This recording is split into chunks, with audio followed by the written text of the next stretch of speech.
Sometimes the biggest questions find us in the most ordinary places. So, I want you to imagine this. A quiet cafe, you can smell the coffee in the air, and a chance meeting sparks this huge debate, one about one of humanity's oldest, most foundational ideas, monotheism.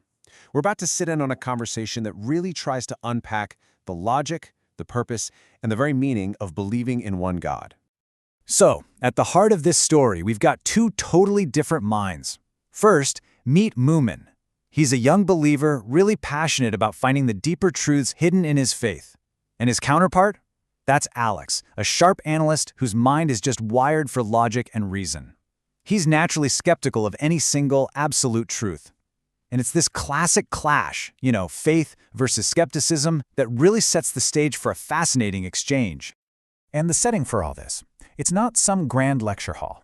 It's something way more relatable, an old cafe. Just picture Moomin, totally lost in a book on Islamic doctrine, when Alex, coffee in hand, sits down at a table nearby.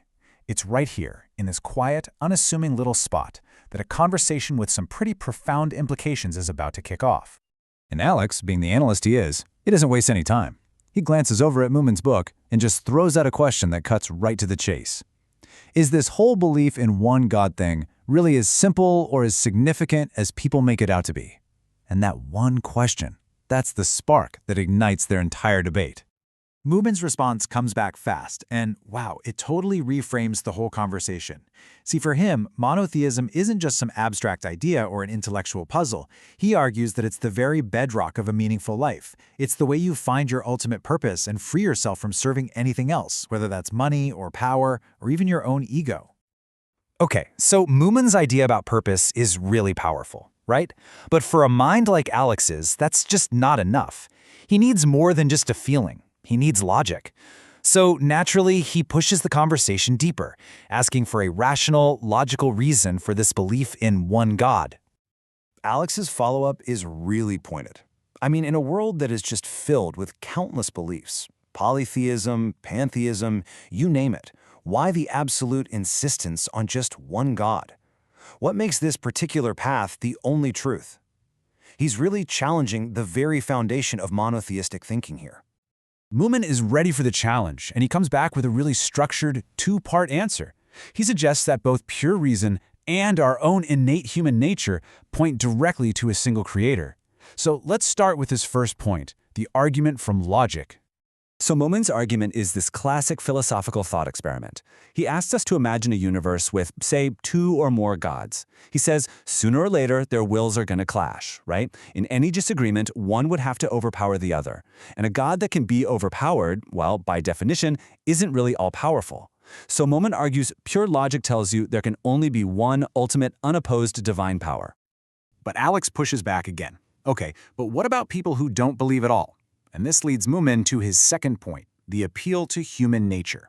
He argues that every single person is searching for a purpose, for a why. And if that central purpose isn't God, that void is going to get filled by something else, maybe wealth or status or pleasure. But in his view, those things never really satisfy that deep inner longing, and they leave a person feeling kind of lost. Alex is listening, but as someone who analyzes the world, he spots a potential problem. He's seen plenty of religious people whose actions don't seem to line up with this profound, life-altering belief.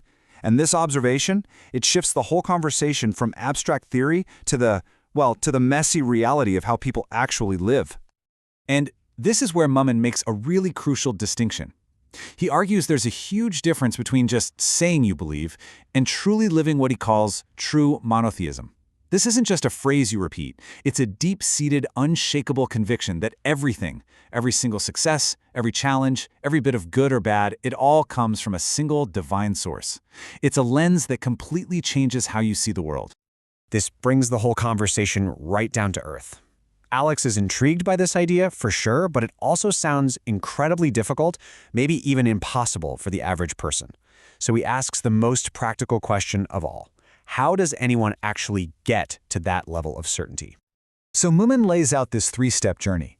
The first step he calls science, but what he means by that is gaining knowledge, specifically reading sacred texts, not just to get through the words, but with a deep desire to really understand. The second is contemplation, just looking at the incredible order of the universe and reflecting on its design. And the final step is closeness to God, which is all about turning inward and asking that ultimate personal question, why am I here? So as their coffees are getting cold, the conversation starts to wind down. But you can tell its impact is just starting to sink in for Alex.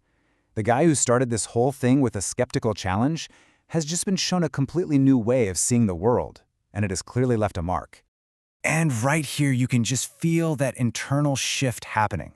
In this quiet, thoughtful tone, Alex admits something, mostly to himself. This isn't some sudden conversion moment, not at all. But it's an opening, a humble recognition that his purely analytical way of looking at things might have been missing a whole dimension of human experience. This is the real turning point of their whole conversation.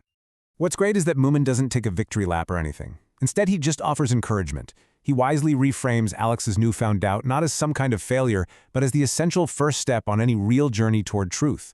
It's just a beautiful, open-ended way to end their chance meeting. And so, this simple conversation in a cafe leaves us all with a question that kind of sticks with you long after the cups are cleared. For Moomin, the search began with faith. For Alex, it began with a logical challenge. What their talk shows us is that the path to truth can really start from anywhere. The real question they leave us with is, where does it begin for you?